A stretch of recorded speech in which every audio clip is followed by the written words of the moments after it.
Hello again, and welcome to another Slam Dunklers podcast. Joe Shea here with John Blevins. Sorry for the little lapse in posting on our normal Thursday time slot. I know everyone's clamoring Thursday at midnight, waiting for it to go up. I actually just woke up, so I know. Yeah, we had some things going on. Who are you kidding? It was literally just me. Yeah, pretty much. That's about right.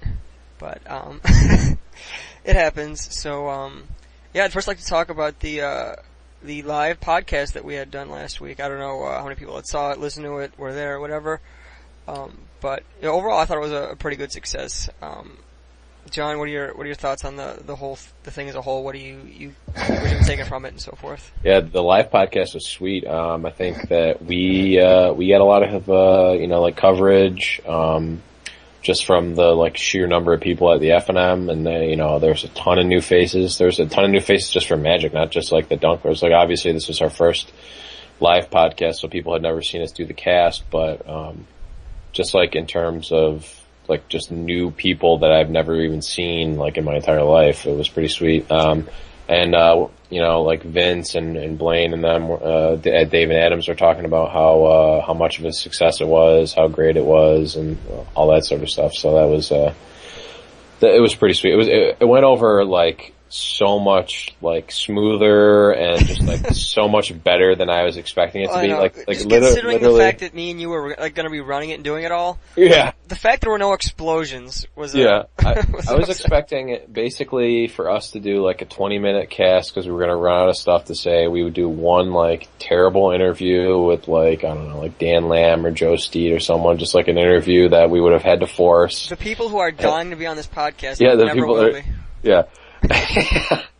I'm talking to you, Joe Steed. I thought we would have a crappy interview, and then we would kind of just wait along for pizza, eat as much pizza as we could stuff before they kicked us out, and then sheepishly walk away. Sheepishly walk away, just see ourselves out, and then never return again. Yeah. But yeah, the other one pretty well. We got some new legs. Got a lot of people just talking to me. Someone sent me a text about a question or whatever. But it's pretty awesome. I think. On top of that, I think Justin did a great job with all the recording stuff. Absolutely, shout out to Justin. It could not have gone more smooth from a technical standpoint. Amazing. He was just talking about how we might have the setup to actually record matches, so we could either stream them on Twitch or record them and then put them on the site. So that's kind of awesome. Yeah, that would be sweet. Being able to to go to events, just travel to a store and be able to do that's pretty cool. I mean, the production isn't going to be as nice as a Star City, but well, obviously. Yeah, I mean if we're at least going to be semi comparable to a big store, just two random guys in Buffalo. Yeah. It's pretty awesome. So yeah, that's the funny thing. The charade you can play. People are like, "Oh, what are you guys doing? You guys look like you're professionals," and it's just the absolute opposite of that is the case. Dr. Seuss hat. Dr. Seuss hat and cheap suit jacket that I got at AmVets. Yeah. Yeah, I mean, I think on top of that, I think we learned a lot from from casting. There's an important balance between talking to people, interacting. Being part of the event and making sure you record enough things for an actual show. Yeah. I think we could definitely do better on that, but it was definitely a learning experience. Yeah, we also needed to. I didn't think people would actually want to do the challenge matches. Oh no, I thought that was pretty awesome. We were giving out colossal whales, so not the greatest prize, but so many people wanted one, and we just didn't lose any. It was so awesome. I know that was amazing. Mazes and unbeatable. Yep. But yeah, though another thing though was I was kind of shocked that, after such a huge event, Dave and Adams didn't put it on their site at all. They didn't, really pimp it out hey, we put out this, 94-person F&M. I think if you put it on their Facebook page and, show Wizards, be hey, we got this many people for an event, and when we're doing, we have these consistent 80s, 90s, and we're planning an event for 120 or something like that. That's kind of how you get a PTQ, and I was kind of shocked that they didn't really put it up or, acknowledge the fact that this gigantic F&M happened on the site, so I don't know. Yeah, it was a little weird, but I mean, they're still in the pretty much the beta phases of their whole Magic thing, I guess. Well, I mean, if people with Dave and Adams are listening or any other stores, I know I'd be willing to help out with whatever you guys need for net presence or things like that to the best of my abilities. Dude, can you give me some net presents? Is it like net Christmas and you're handing out net presents now? The fact that you're going to be photoshopped over something is your net presence. You got some net presents when you were Luke Longley going up for the dunk in episode 2 or 3, I believe. Yep. But speaking of basketball, yes, I gotta say, we had played basketball last week, and I played today too. You did? Actually, well, not outdoors, but yeah, UB stuff. But I gotta say, I never stop amazing John Blevins when it comes to basketball. No, you really don't. I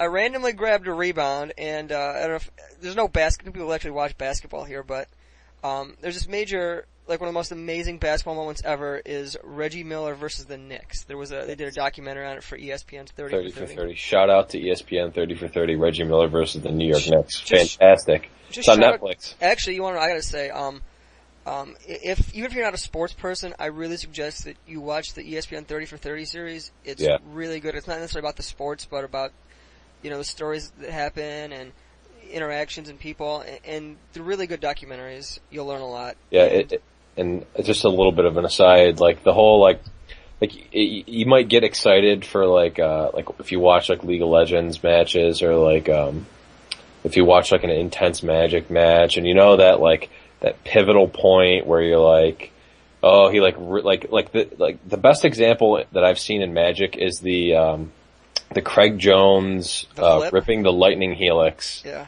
And like Randy Buehler like going crazy on the cast or whatever, and it being like the $10,000 lightning helix or something like that moment is like what a lot of sports moments are like, and like sports moments that happen like much more frequently, and they're like much like higher scale, and like there's like a sort of like human connection because it's more of a like physicality of like the moment. It's just like, and like just seeing these like outstanding, like extraordinary things that these people do. It's just like, it's insane. Even if you don't like particularly like one sport or another, just like you can respect and enjoy the like insane moments that happen in sports. Yeah.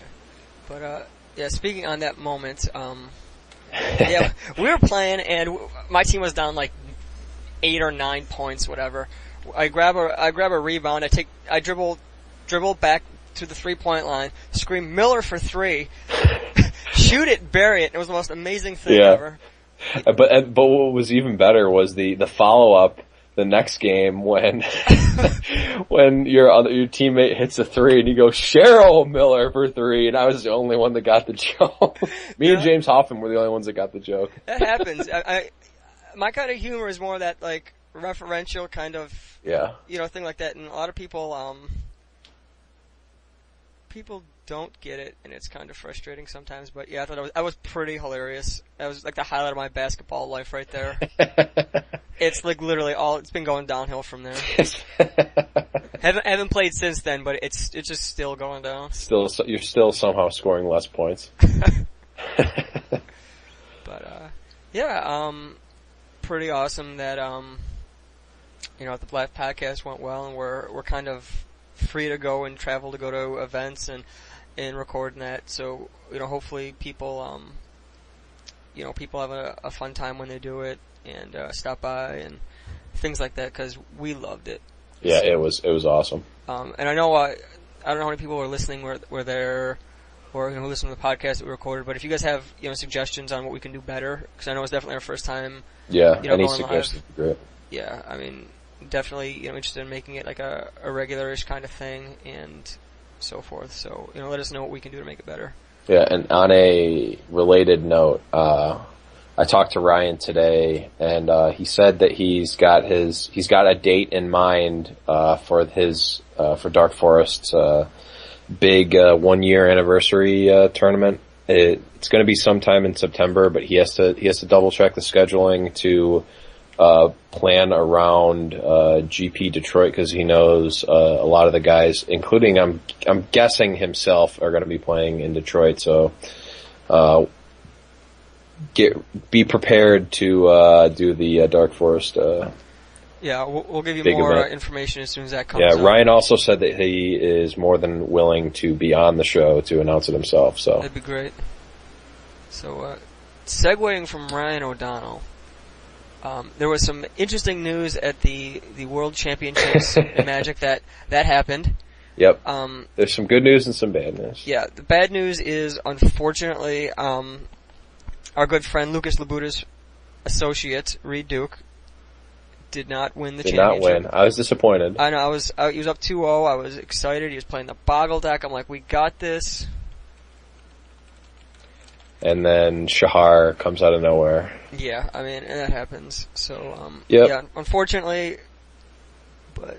A fun fact about Shahar Shenhar that I found out, like, from Twitter, like, when he won, he's the first Magic world champion that is younger than the game itself. Yeah. Which is I believe he's pretty 17 insane. or something. No, so. he's 19. Oh, 19. So Kevin Duke, you got something to shoot for. Yeah, Kevin Duke, you got a record. You got a couple years to beat that record. Yeah. So. Although he might not be the youngest world champion, he just might be the world champion that was younger than the game. I don't know. So what else happened in, was it in the Netherlands, I believe? It was in Amsterdam. So, some great news happened. Yeah, I was one of the best messages I've ever been sent. So I'm on the Magic the Gathering subreddit, which have you been pimping out the Dunklers on there? I haven't, because I don't really like the Magic subreddit all that much. It's mostly just casual stuff. There's not a lot. It's like you'll get all the random news, like any major announcements they'll announce, but I can get all that from Twitter.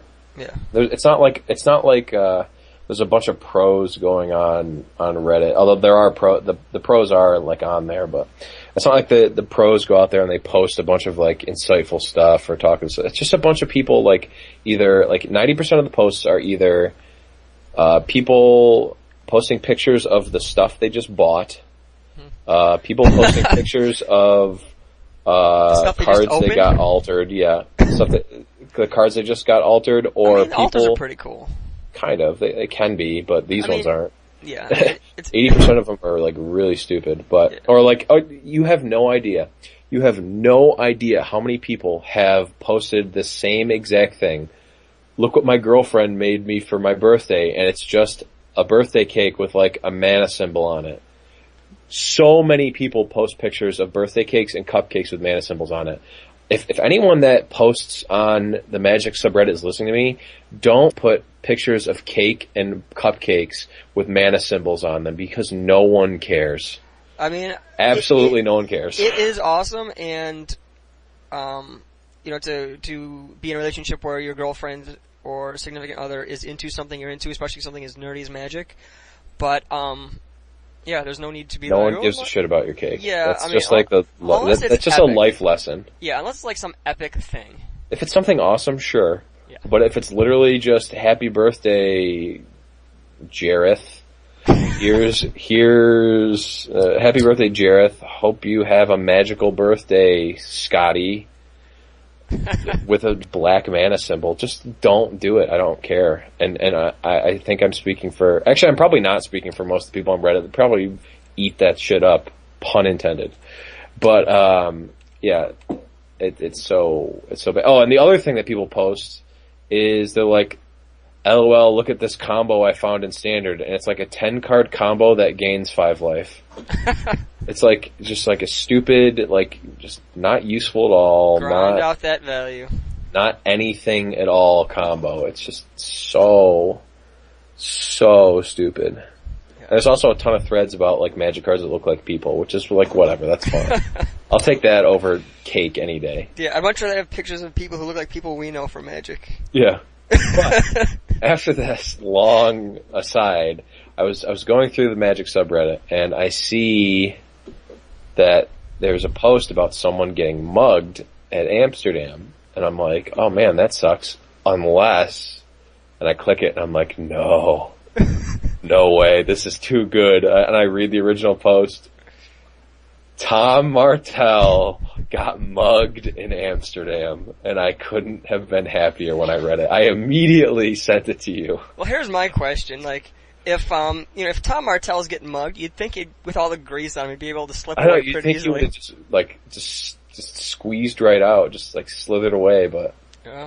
Oh, I don't know. It's crazy. And what's even funnier is that, LSV tweeted like earlier that morning about like the weather or something, and he had a mugging pun or something, and then Tom Martell gets mugged that day. So once again, shout outs to LSV for his puns predicting the future about Tom Martell's demise. Just for reference, I have a lot of friends in Amsterdam, so might have been. I have at least one really. now. I have at least one now. And so in other Tom Martell having a shitty life news, he also, I think, got second to dead last at the tournament. He got like 1 or 2 wins or something like that, like some god awful record. And he did about as well as Vinny Shibetta would do. Yeah. He also, there's something else that happened. Oh, yeah. So when Shahar wins the championship, Shahar is from Israel, I believe. Israel, yeah. Yes. And his family, his mom, his dad, and his like little brothers all came and watched the championships, and they all are, reacting emotionally when he wins, and they're taking the pictures and stuff. So it's like this great picture. It's Shahar with like his arms around his mom and his dad and the kids there. And you're like, what is that like amorphous, like sweaty ham doing in that? What? Oh God, why is Tom Martell in this picture? Tom Martell trying to jump in to the Shenhar family picture at the World Championships. Just like complete scum. Just complete scum. Joe, hello? Yes, I'm here. Okay, I couldn't hear you. No, I was busy just thinking about how much I hate Tom Martell. I was in this this silent rage. Reflecting about the rage of Tom Martell. Just complete and utter scum. Just awful. So glad he got mugged. You have no idea. It's funny. It's like that's the only response. Yeah, that's funny. He got mugged. Yeah. Who Probably. Cares? Yeah, I mean, it's one of those. Why would you wish that upon? Shut up. Who cares? Yeah, it was funny. Made me happy. It made me so happy when I saw that. I'm like, man, this is going right on the podcast. I hope he watches our podcast and like orders a hit squad out of us. We're gonna have people kicking on the door, be like, "You planned this assault on Tom Martell?" And I'm like, "I did, but can you arrest me and give me credit for it?" Yeah, can I take credit for it? Yeah. Oh man! Can you get this mugshot with a picture of the Dunkler token on it? Yeah. News story: local buffoon arrested for. He wore on the Dr. Seuss hat and Dark Forest shirt or something like that. Bumbling buffoons arrested for assault and battery in Amsterdam. Despite the fact not being 3,000 miles from the scene of the crime, these two men confessed. I swear I did it, Your Honor. I swear. So speaking of people that, this is funny because I just checked on Facebook for a second, and I was going to segue into speaking of people who I hope are listening to the podcast. I got a message from Mitch, so we're hoping that Mitch's sister is listening to the podcast. Yes. Because what's going on with her, John? So according to Mitch, who I talked to today, he got he came through. He came through. Unlike Blaine in most situations, he came through and he got us. He got a slam dunker token signed by his sister for us. I gotta say, Mitch is really bringing it here for the Dunklers. He Yeah, got the official shout out to Mitch Rosofsky for. He gets a shout out to his sister too. Yeah, two shout outs to his sister. Two, yeah, one from each of us. Yeah. But yeah, that's Cheryl Miller as well, just in case. Shout out to Cheryl Miller. I would love to just talk to Cheryl Miller just to see what she's up to right now. I'd love to let her pay for my dinner. I I'm gonna be photobomb in the back, like just some random ESPN like broadcast of college hoops, College Hoops Wednesday. Just be in the background, some crazy dude, whatever. With a Dr. Seuss hat and some Dunkler tokens in a Dark Forest shirt. That's really all you want. But, yeah, speaking of people we love on the podcast, this is a special call out to Mr. Lucas Labuda. If you can get Reed Duke on this podcast, man. You got Lucas to think that we wanted him on the podcast for about a second. Yeah. I bet you Duke would do it too. I know, he's the kind of guy I think would. You know, it's like you talk to him like, hey, can you just do this? I think he'd be like, okay, why not? You know, it's like, yeah, 10 minutes. It'd be like the coolest thing. Because maybe he think that if he tapped into the Skype phones that he'd be able to get out of the Matrix, but. Wouldn't that be hilarious? You know, we're sitting there talking, he just tries to go through, you know, on the Skype phones. Look, hey Joe, what's up? Like, what the hell? Yeah. It's like, hey, can I borrow these Forcer wheels for Legacy next week? I'm like, you go right ahead, Reed. Get the hell out of my house. God, you give him the $5 Force. Give him the $5 Force. But yeah, Lucas, if you can get Reed Duke on this podcast, man, that would be epic. You know, I might send him a message. We need to get steps to Travis Wu, because Travis Wu can talk basketball, and we also need to challenge him to basketball. That would be fun. Actually, this is I need a clarification, Lucas. Can I name drop you in a Facebook message to Reed Duke? Get a hold of the Dunklers as soon as possible, because I will do this. And then get blocked on Facebook by Reed Duke. Oh, and for all people who think that Joe won't do it, I thought the same thing when he said that he was going to go talk to Craig Wesco about not washing his hands after taking a dump. He did. I was there. I saw him. He went up to Craig Wesco, who was wearing like the most ridiculous, like jean suit. Just like, dude, he was wearing jeans and a sport coat, man. That's the kind of thing I would wear. I think he was wearing a jean sport coat. That's even better. Yeah, I think he was like wearing like a wolf shirt underneath. Like the denim on denim action, man. Yeah, that's all Joe Shea right there. Yeah, I am known for rocking the denim. But also, shout outs to Wesco for wearing. Shout outs to anyone who wears denim on denim. And also, Wesco, you get major props for actually washing his hands. Yeah. That was the Dunkler. He was the cause of the first ever Dunkler debunkler. He was not just washing his hands. He was like taking a bird bath in the bathroom. He really was. I'll never forget. I walked in there and I saw it, and like, I probably like bit through my upper and lower lip just holding in the laughter, because that was priceless. Like that was like the perfect end to an event. Oh man. But yeah. So Worlds happened. I don't know how we're gonna segue from like Wesco and Martel and bathing too. Yeah, you know. So this is the official pro bashing segment of the Slam Dunklers that happens regardless. Yeah. So you know, with a lot of talk about the GP Detroit, it's the next closest big event. So much success out of the stupid Boggle deck. Yeah. You think that's going to really become like a metagame thing now, or? I think that the Boggle deck is a metagame deck. It's going to be a deck that is definitely going to be represented at Detroit, just because it was big recently. It was big recently. The problem is that like when Reed Duke was talking about how like it's such a good deck when people aren't expecting it, and he read the meta to be the decks not being well positioned against the Boggle deck, which he was right. I mean, the big thing about that was, you know, this wasn't like a Grand Prix or... Yeah, it wasn't a million-person tournament. It was literally 16. I'm pretty sure he knew almost everyone personally that was at that tournament.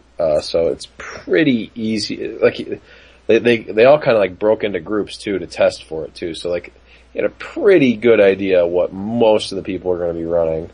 Yeah, I mean, and that's one of those things where, you know, a Boggle like that could shine, because if you kind of know what you got to beat, you really just get it under the radar and be like, oh crap, we didn't test for Boggles. Right. So I think that is going to make the Boggle deck a little bit worse for Detroit, because people are going to be ready for it. People are going to know it's going to happen. You're not taking anyone by surprise, which is really what the Boggle deck wants. That being said, like a lot of the other decks, like kind of narrow strategies in Modern, it's very powerful, and It can definitely just goldfish hands, obviously, for anyone that knows the deck. It can goldfish hands and just win out of nowhere. But I mean, the same can be said about Infect or Splinter Twin or any of those sorts of decks. Yeah, there's so little interaction with that deck. It's pretty much just play a dude, make him huge. Play a dude, pump him, swing. Don't forget your attack step. That's pretty much, the one interactive aspect. Yeah. So, my honest opinion, Hexproof probably not the best, choice for Modern, but you're probably, oh man, too tired. Probably not, I mean, it's not the best choice, I don't think, just for the metagame, but also it's got the raw power to be fine regardless. Yeah. But, and I think that'd be pretty interesting, just seeing what percentage it feels represented by it, because it's one of those, like, flavor of the week kind of decks. People might forget about, Malaripod or things like that because it didn't really have. Yeah, there are no Malaripod decks at the World Championships. Yeah, I mean, I think that's yeah. I mean, it seems counterintuitive that what people call the best deck wasn't really chosen at all.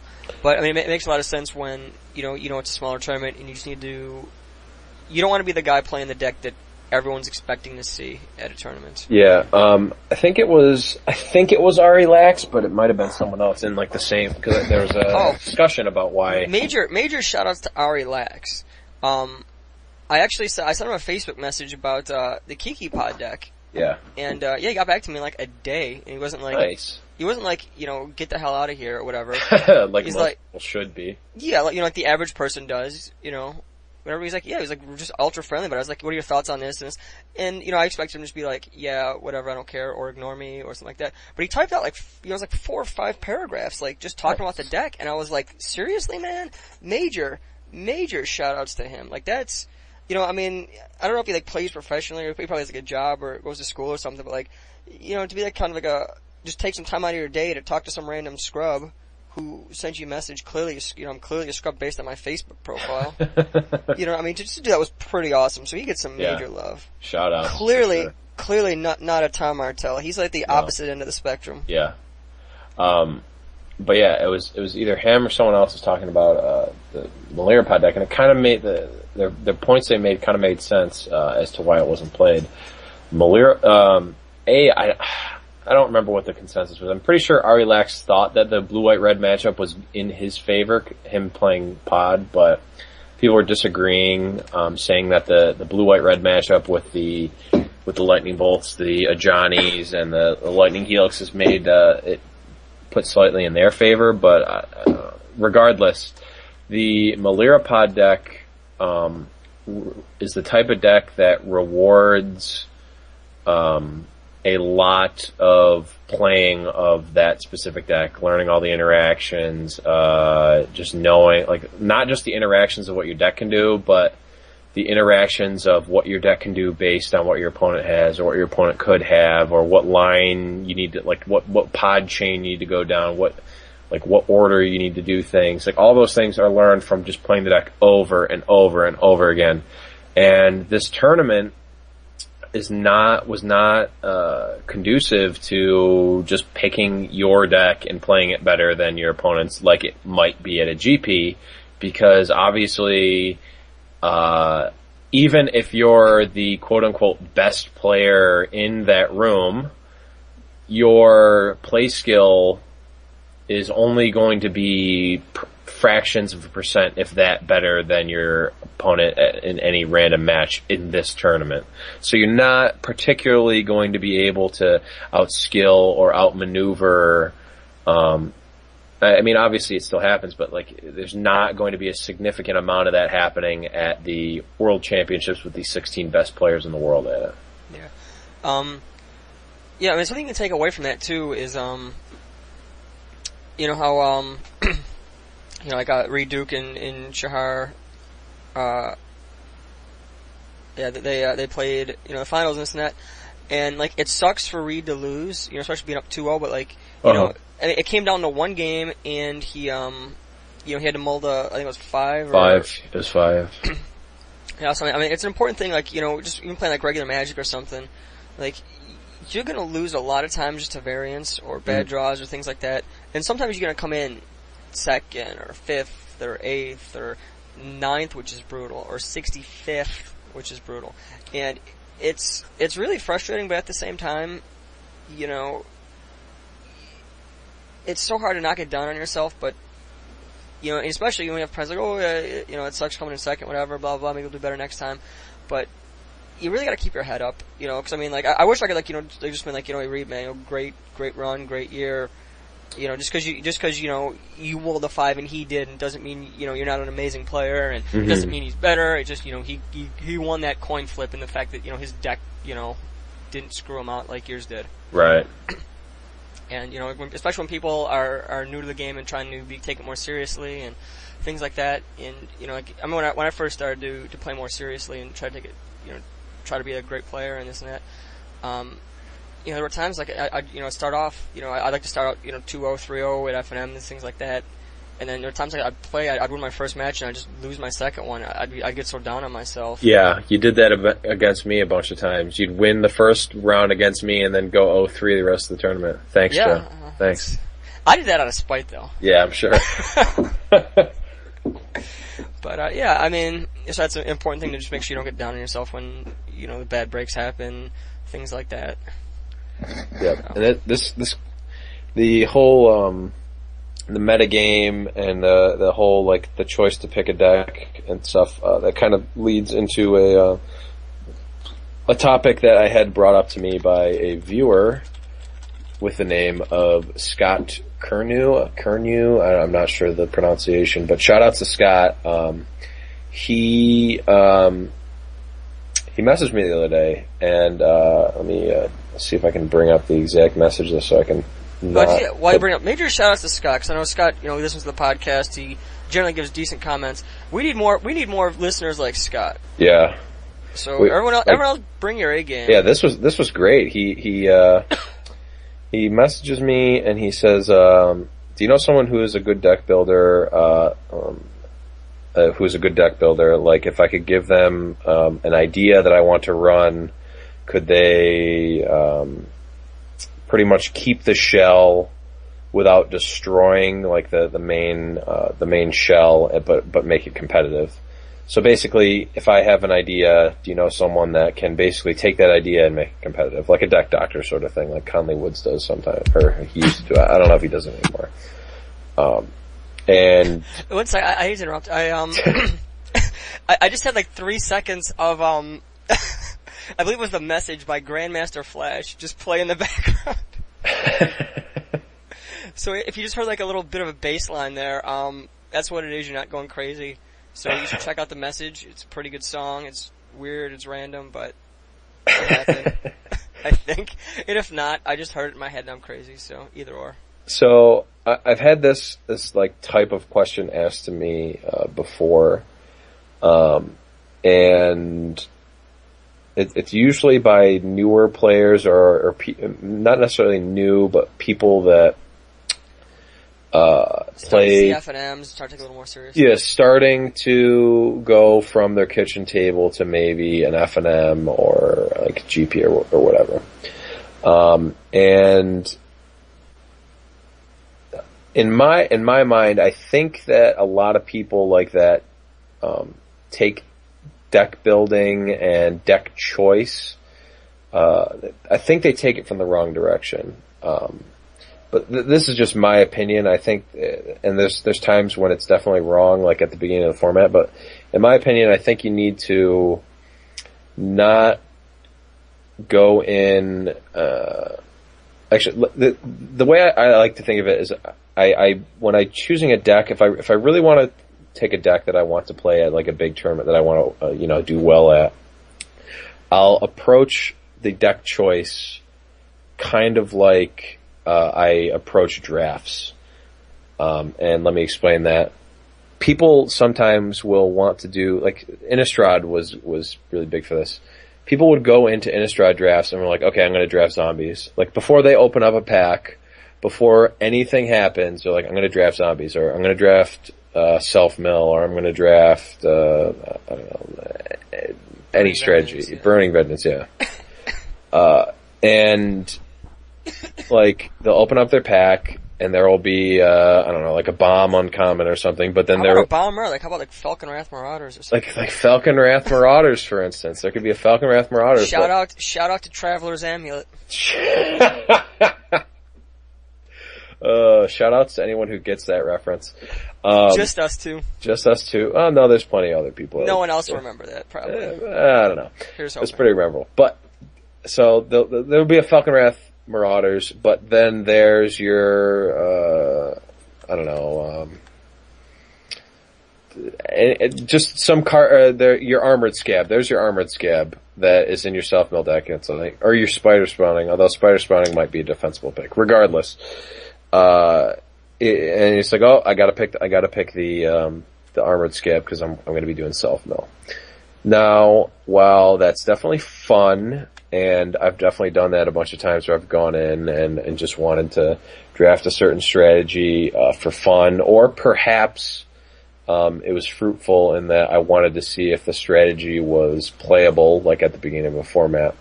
But in general, that's a bad way to do a draft. You need to kind of be reactive in your, at least somewhat reactive in your draft strategy. Now, if you know, like, for instance, something like the Spider Spawning deck or the self-mill deck is just massively more powerful than any other strategy you can get. And one of the pivotal cards to that strategy is Armored Scab, for instance. It might not actually be that, but just for instance, they might be good to just go in and force that, even though, like, abstractly or in a vacuum, the Marauders is much more powerful than the Armored Scab. If that strategy is just so much more powerful than any other, then it's possible that taking the Armored Scab would be correct.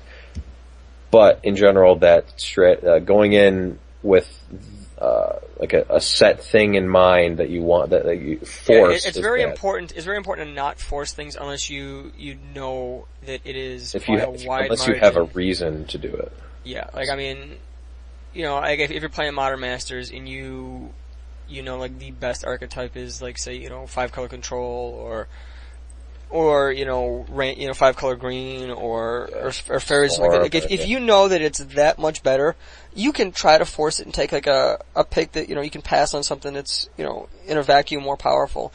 But more often than not, in terms of drafting, I mean, you know, each set has, you know, such a huge number of rares, and you're only going to see, you know, 3 in a pack, and, you know, there's only, like, you know, generally one or two uncommons, you know, in each box, so, you know, 1 in 18 packs on those, sometimes 3, but, you know, you don't want to be in a position where, like, you know, I want to, you know, just, if you look at a core set, you're like, oh, I want to draft, you know, blue-white flyers. I love blue-white flyers. You can't always force it because, you know, if you only see two or three flyers in the whole thing, you know, your archetype just kind of screwed you. Whereas, like, if you're passing, you know, these solid removal spells, or you're passing, you know, Goblin Diplomats and all the aggressive red deck, you have to make sure that, you know, you're going to lose so much more because you have this predisposition to wanting to draft a certain thing, and very rarely it's the correct thing to do. You need to make sure that, you know, you keep yourself open and you let the packs and the picks and the people around you dictate the deck you're supposed to go in. Yeah. Because, I mean, if you've drafted enough times, you know that sometimes you get these amazing decks, and other times you just get trash.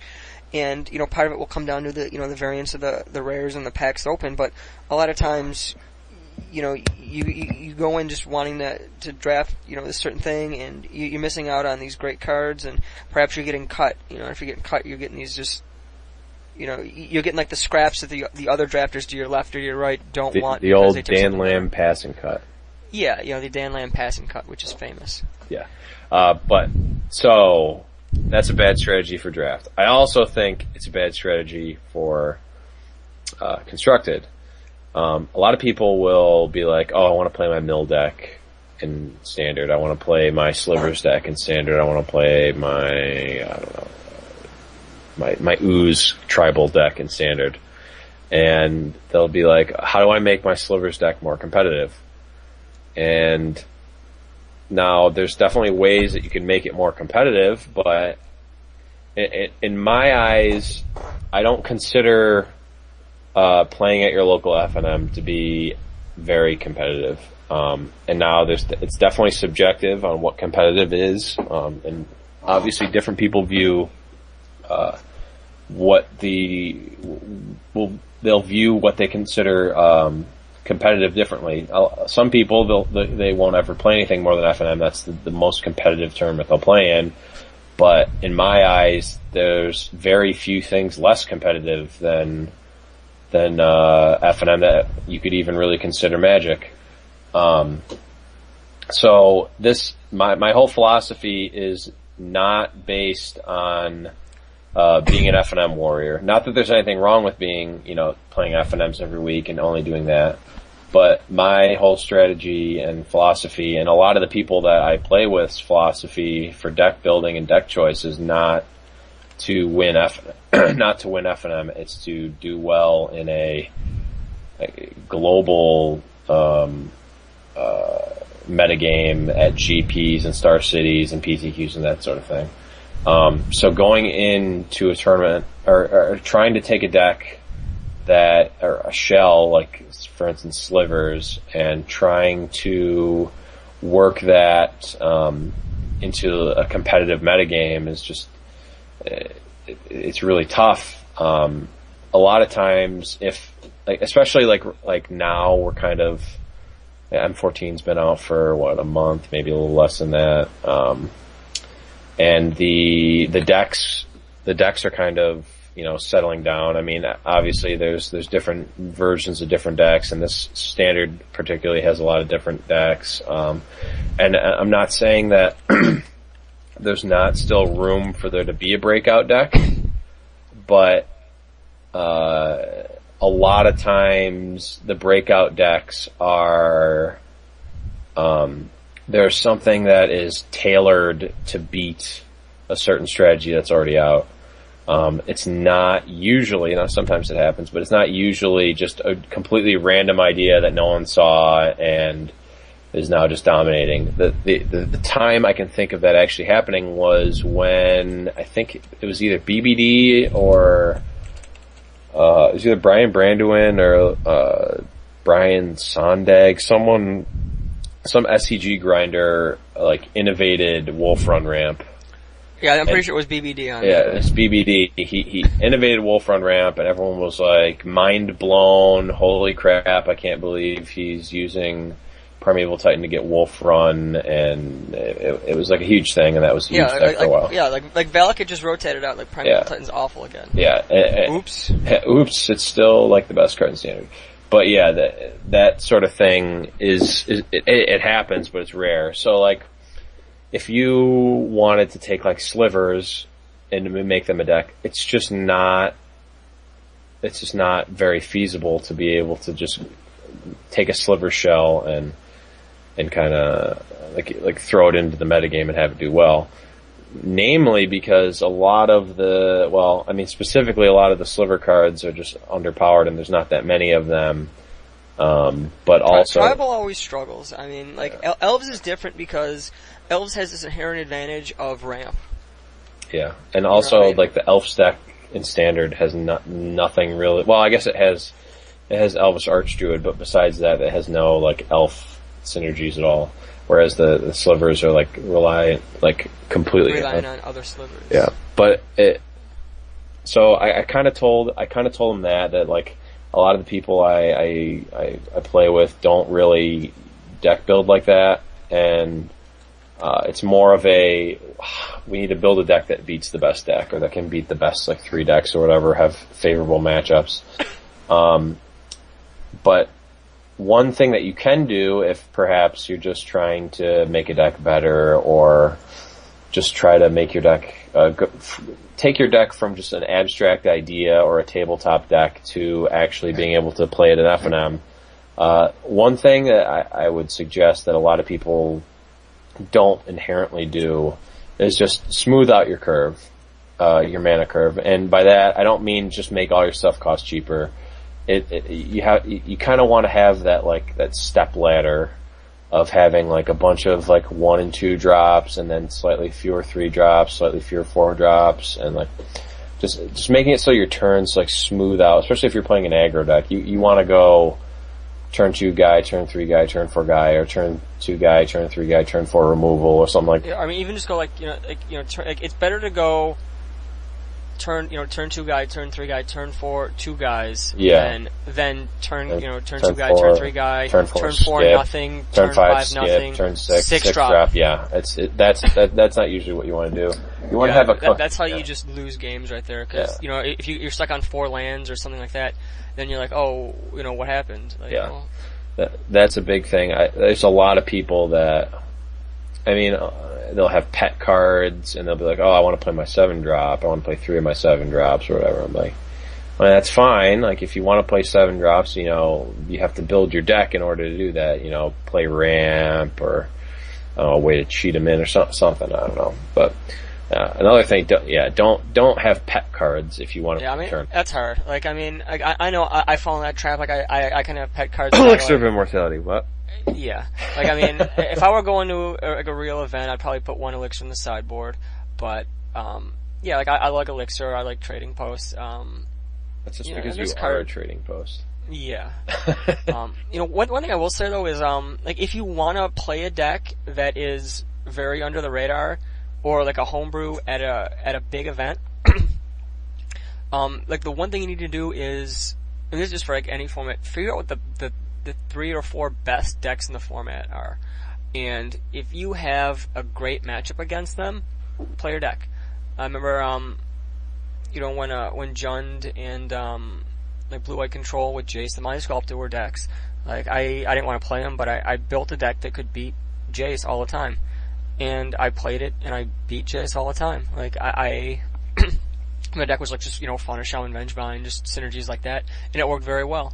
And the same thing with Pure Steel Paladin. Like, I built a deck that, could beat Valakut, could do a bunch of, I forget the other decks were big at the time, but like, if you can find a deck that goes under the radar and just beats, has good matchups against the top decks, you play that. And that's how you find a way to make your homebrew good. If you can say, I'm 75% against, these 3 decks, and this is 90% of the format, then you're golden. Yeah. But, I mean, and a lot of that is, testing and just like knowing the like inherent flaws of certain decks. Another thing that like you can do is just try to optimize your cards. If you're running like murders or something, just run Doomblades instead. Try to steer away from 5 and 6 drops unless your deck is oriented in order to be casting 5 and 6 drops. Kind of keep your curve lower, smooth out the curve, have disruption, like that sort of stuff. I mean, a lot of that stuff's beginner stuff, but just making sure your cards are optimized is the best thing. And a lot of it might be you don't have access to Abrupt Decays or Dreadbores or something, but there are similarly powerful cards that have, the same sort of ability that don't cost 1 million mana. I mean, on top of that, like, I'll go back to the point you said, like, pet cards. Having cards that you just, like, refuse to not play, just cards that have to be in your deck, that will cost you a lot of games. And, it's one of those subtle things that, if you only want to play a certain kind of deck, or you only want to play these cards, then, there's kind of this, threshold where, you can only win so many games with certain decks. Right. And if you're kind of trapped into, into playing that deck, or just, refuse to play anything else, you're kind of in trouble. Especially, when people, trade for a deck, like, oh, I finally finished, my Sliver deck, or I finished my, Goblin deck, or this and that. You finish it, and then you realize, maybe it's not the, it's not the best deck, but, you kind of feel like since you put a lot of time to work on it and, acquire all the pieces, that now you're like, oh, I need to play it because I just got it, even though it's not the best. And it's hard to just step away from it and just be like, okay, this deck isn't as good as I thought it was. I need to make something else. And it's hard to do that, but, that's a big, roadblock for people who are kind of like homebrewers and things like that. Yeah. So many ideas just aren't going to work. You know, they're great in theory. You realize they're so great in theory, but just, you know, when you shuffle the cards, it doesn't work. It's got bad matchups. The mana's not good. Yeah. It's just not as powerful, and it happens. So I mean, it's important to know when to walk away from that. Yeah, and you can learn a lot from playing a deck that is powerful but is bad in the metagame. That's kind of what happened to me. I was playing a Grixis deck that I worked on a little bit, but Dean Bills, shout out to Dean Bills, is the one that shipped me the original list. Oh, we need to get these Rochester guys. Shout out to the Rochester guys. We need to get these guys in Rochester to listen to the cast, because I think we did a good job in Buffalo so far. We're gonna try to get some Erie guys, get some Rochester guys. Yeah. We're gonna do it, man. We're gonna expand the listener base to 5. Yes. But yeah, we were playing, or at least I was playing the Grixis deck. And this is before Pat Chapin did anything with this, so we didn't have any of that list to base it off. It wasn't really, there's the Fabiano Grixis list that is like the Dust Mantle Seer deck, but our deck was nothing like that. And it had powerful cards, it had Nicol Bolas, it had a ton of removal, it had draw spells, it had everything. But after playing, I probably played, a couple hundred games with it throughout tournaments and Magic Online, and you just start to realize, like, oh, these cards just don't do the right things. They do powerful things. They're just not doing the right things in the right matchups, and it's just not acceptable for a deck that you want to, do well with. Yeah. Yeah, I mean, it's really complicated because, when people come up with their own decks, it's more than just a deck. It's kind of like, it's my creation. It's my inspired work for Magic. Right, and you get attached. Yeah, and there's really so much attachment that happens, and that's, don't get clingy. Don't get clingy in any aspect of life. Yeah. But. There's another topic. No segue. I had another topic. But I'm forgetting it, Oh! This actually happened, tonight, actually, or earlier today. Ryan and I were playing a draft, of course, while, the regular tournament's going on. And, this is one play at the beginning of the game, and I said it half jokingly, but half kind of serious because I wanted to see what would happen. And let me preface this with, I was watching, Andrew Cuneo's stream, I don't know, a couple months ago, and he was talking about how a lot of the old school players that were really good would bluff attack way more than anyone nowadays does. Like, I would say that people bluff attack almost never, unless it's like the last turn of the game and they have to in order to have a chance at winning. But just like random, like middle of the game or like early game, cards in hand, sneak in that point. Just sneak in 1 point. It's not a chump. It's not a chump check. It's not like I attack with my 2/2 and you have a 0/3. I get a free attack. No, it's I attack with my 1/1. Yeah, it's I have my 1/1. You have a 2/2. I attack with mana open and cards in hand, and just see what you do. Now, Ryan has a Glade Cover Scout, and his opponent has the Muscle Sliver, whatever the new one's called, and he's like, "All right, I'm going to pass the turn." I'm like, "Hold on." Attack here. He's like, what? Why? I'm like, just do it. And he's like, no, he's gonna snap block. I'm like, he might not. He's like, yeah, but if he does, I just lose my guy. I'm like, yeah, but you can get a point in.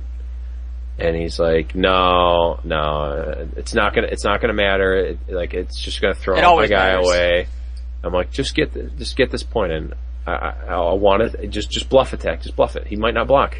He might want his sliver. He might play around Giant Growth or +2/+0 first strike because we had 1 green and 1 red up.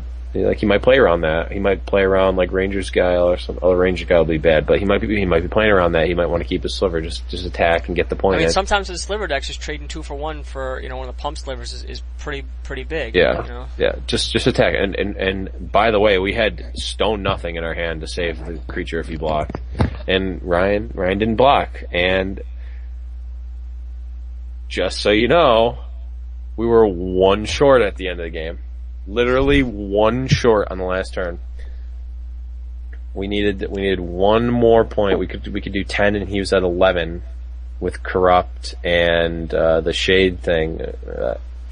If we would have gotten that point, and it's a little bit exaggerated here because the Glade Cover Scout did literal nothing the entire game. It didn't block. It didn't prevent him from attacking. It didn't attack.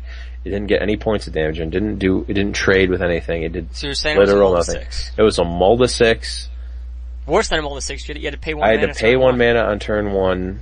I played a Guild Gate and discarded a card on turn 1. There you go. A Guild Gate a mono green yep, Guild Gate. Yep. And if we would have gotten that 1 point in, we would have won. Yeah, I mean that's. But it's definitely not. You can't do it every time. It's definitely a whole nother sub game to play when, and I also think that bluff attack is much better in real life because I think it's much better to sell the bluff in real life because especially with someone like Ryan, if he's playing at the store at Dark Forest, people know Ryan obviously because he owns a store. They also know him because he wins all the time and he plays very well. And you're not going to throw away a 1/1 if you're off. If some random person is playing against Ryan, if some random person that knows Ryan is playing against Ryan, and Ryan on turn 1 just like nothing's wrong, attacks his 1/1 into a 2/2. Yeah, he earned that point. He earns the point. He no one's going to be like, yeah, but Ryan's not going to just throw a guy away. No one's going to think that because it's the same thing with Dio. He just has that air like he always has it. Yeah, he's always got the answer. It's just like some guys just always got that Olivia Mulder. The way they play, it's just they've always got the answer. It's like and people play scared. I mean, sometimes it's for better or for worse because sometimes they actually do have the counter spell. But people will play. I bet if Dio keeps 1 blue and 1 red open in standard now, people will play around the Mana Leak just because they think he has it. Even though Mana Leak's not even a leak on the format, right. But it's just that sort of thing that it's like. I think it's also it's a skill tester too because you need to make sure that the the person you're playing against is has a high skill level because if they recognize hey, why is he swinging a 1/1 into a 2/2 instead of just snap blocking. I mean, if you try against someone who's not good, they're just going to assume that you messed up, you messed up or something like that. They're not going to think too deeply in the attack, and as a result, you're going to throw away a guy because the other player is not good and doesn't understand the concept of bluffing and attack or pump spells or things like that. So you need to make sure you pick and choose. Yeah, you definitely have to pick and choose when to bluff attack, and you also have to pick and choose because say our opponent had a 1/2 or something that could still eat the guy, but if we had Giant Growth, we would kill it, or the Lightning Talons, or whatever, we would kill it. You have to think from your opponent's perspective, is this guy willing to trade his 1/2 for my Giant Growth? And in in some cases, the answer is yes. He would rather just trade his 1/2 for a Giant Growth and let me have my guy. Like, it doesn't matter to him. So you have to do it at a point where your opponent wouldn't trade for the trick that you could have anywhere else. They just snap block and then they get even more value when you don't have the trick anyway. Yep. So, but those are just a couple things I had. A couple random things I've thought about today and the other day. I think we should definitely start our fake outros now because I'm A, very tired, B, have to work in the morning, C, we should save at least some topics for the actual week's episode. Yeah. So I'm gonna try to do one actual real outro here. But I'm gonna just throw on this idea of maybe doing an EDH kind of primer, maybe do some basics or things like that because I know a lot of people are interested in getting an EDH. And I need to make a deck, even if it's crappy, whatever. Commander for the new guys. Yeah, if you're interested in getting EDH and things like that, let us know because if we get enough feedbacks in, let's do a cast or a big segment on EDH and things like that. We'll definitely do it. So just based on the feedback, let us know if you want it. Yeah, definitely tell us what you think about EDH on the show because I personally don't really like EDH that much, but I've played it quite a bit, and I know at least a decent amount about it. I'm not an EDH pro. We have guys for that, but I mean, I definitely, I don't really play the format. I'm not a huge fan of it, but at the same time, I realize, people do like EDH and, they'd like to learn more about it, or like to get into it, or things like that. So, yeah, if you want advice, or you want us to do a segment on it, or whatever, let us know. If we get enough, people saying they want to hear it, then, we'll make it happen. Absolutely. I definitely have things to say about EDH. I just don't particularly like playing it. Yeah, I mean, I definitely have, my fair share of thoughts too. So, we'll see. So, yeah, I think, it's kind of a short week. I don't know if we'll probably do a small podcast this week. Yeah, unless something big happens. Yeah, unless something crazy. I also have one more thing that I completely forgot about.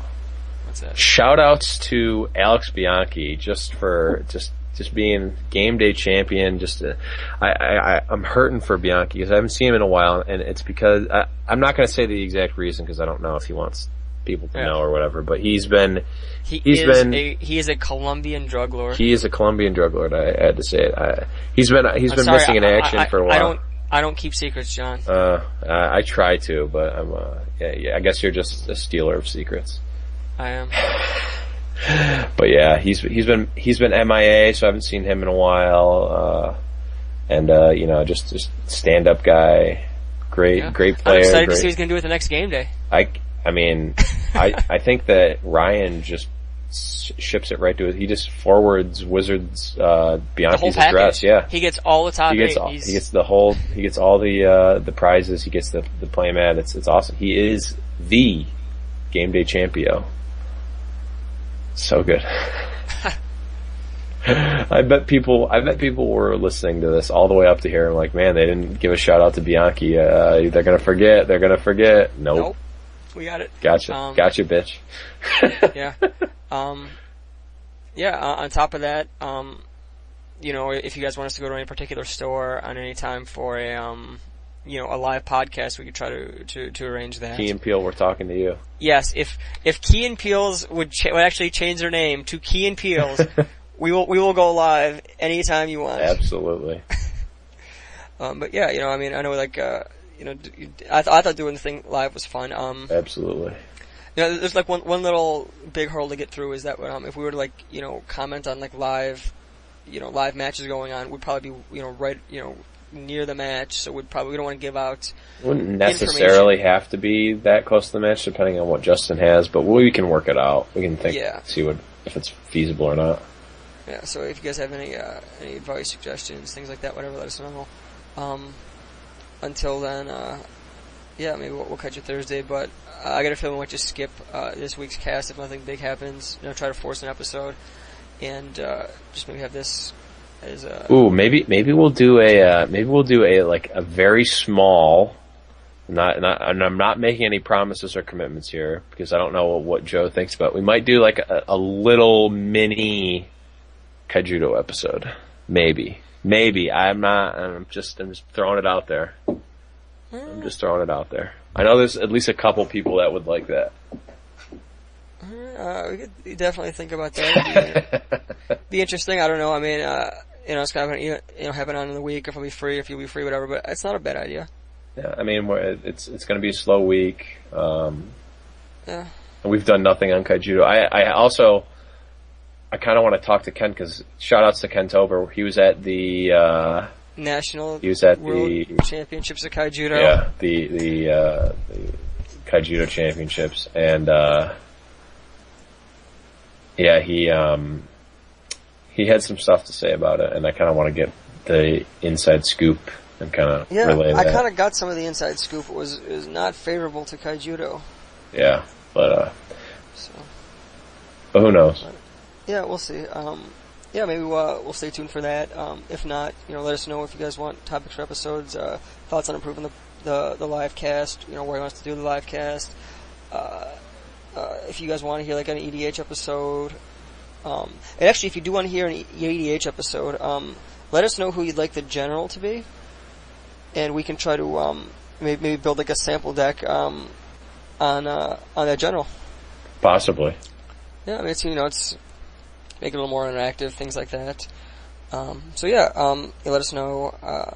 But yeah, thanks for listening, guys. And we will see either this week or whatever, Saturday with FNM, and hopefully get a live cast maybe going in the next few weeks.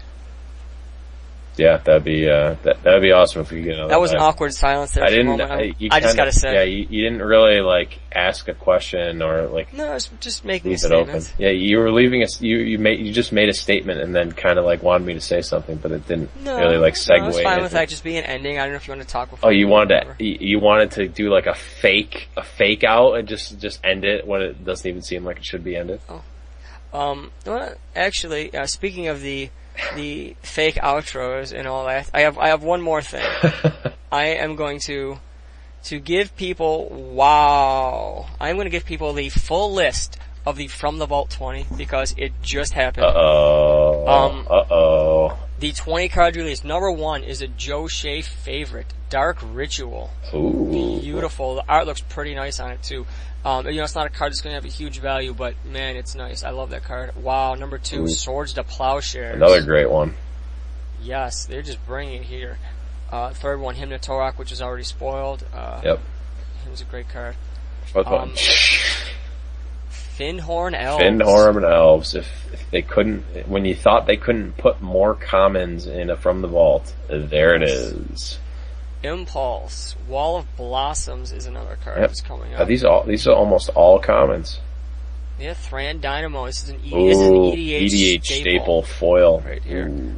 Tanglewire. Look at the art on Tanglewire. I don't know. We'll have to. Interesting.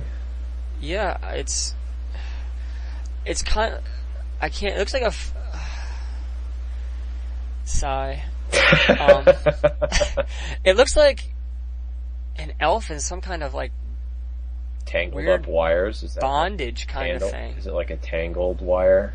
Yeah, it's kind of like it's like an elf that's kind of tangled. It looks kind of like it shouldn't be on a magic. I think I agree. Yeah, I mean like the colors, the choices, things that are really nice, but it's just it looks like it should not have been printed. Fact or Fiction getting its 9th reprint. Yeah. Getting its 9 billionth reprint. Yep. Chainer's Edict.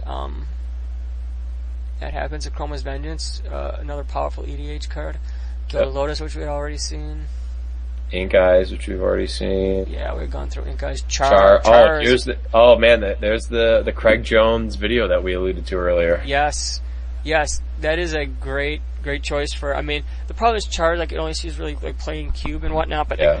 That's a card that is part of Magic's history. Yep. Helix would have been awesome to reprint, but they have done it so much lately. Yeah, like I don't know. I think I would have probably done Helix, but Char is still really awesome. Yep. The new Venser's really powerful.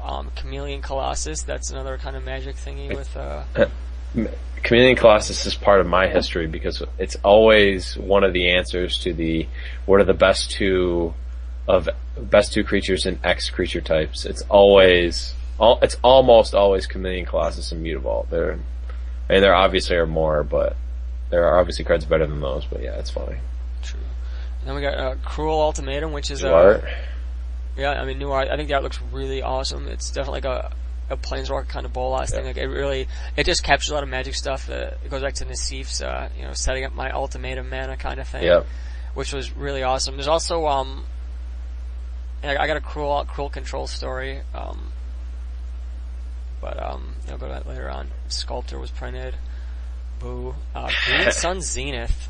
Ooh. Green Sun Zenith card. I kind of like it. That's it doesn't really see that much play, but it's one of those cards that Legacy. It's just I mean, it doesn't really that much play in Legacy. It's just a little bit. Yeah. But that's a card that really could just explode if it ever gets unbanned or. Oh yeah. It's one of those cards that we played in green decks in Legacy just because it's so powerful. Mm-hmm. And then Kessig. 2012 Kessig Wolfram. Yeah, but it seems like it just went full circle. It's not new art. It's just the same. Like the card is still legal in standard. Yeah, it's kind of lame. I mean, it kind of makes sense. They'd want a card that's legal in standard still. Yeah, but they should have changed the art on it at least. Like I agree. I mean, I don't know if they changed yet or not. It looks very similar. I mean, I don't really know what the actual Ironic Wolf run looks like, but they definitely could have, spruced it up, given it alt art, or maybe chosen a card that, I don't know. They could have done Ink Moth Nexus, but I think they wanted to do one from like that block, probably. Yeah. So they could have done... The Galvanic Blast would have been cool, though. Galvanic Blast would have been cool. Let's see, what else was from that block? Oh, dude, they could have done Hunt Master. No, there's no way they could have done How sick would that have been? Oh, I know. It would have been awesome having a double foil, double face card. Oh, man. It would have weighed 1.5 pounds. They could have done Prime Time. They could have done Solemn. They could have done Karn, the one Karn in the sideboard. But yeah, so that's from the Vault 20. You probably heard it here first. Maybe not.